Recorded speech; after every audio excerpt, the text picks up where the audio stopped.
Hi, good morning, class. Let's take a look at this one. On this particular problem here, we have 103 body temperatures.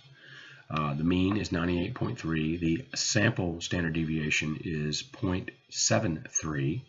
So even though the sample size is relatively large, we're only given the sample standard deviation.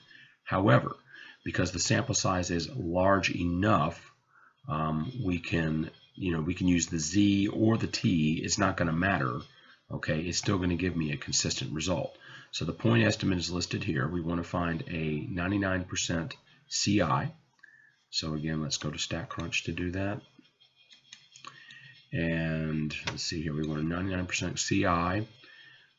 Do the interval limits contain now? Because we have this follow-up question there. So T-stat, one sample with summary.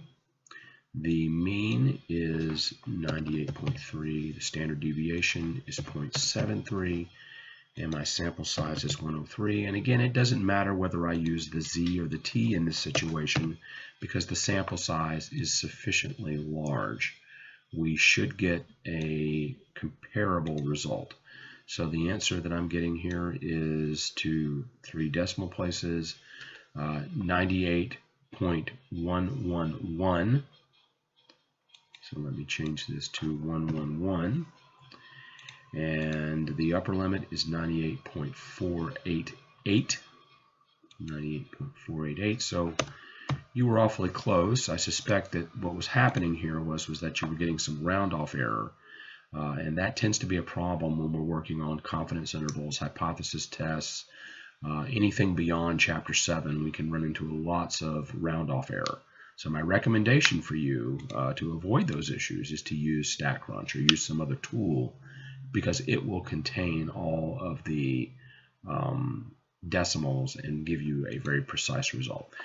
Does the confidence interval contain 98.6? Well, the answer is no, it does not.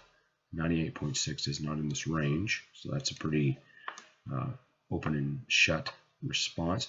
What does it suggest about 98.6 as the mean body temperature? Well, it suggests that the mean body temperature could be lower than 98.6. Okay, since 98.6 is not in this range, okay, this would suggest that the mean body temperature could be lower than 98.6 because this range is actually lower than 98.6. Thank you.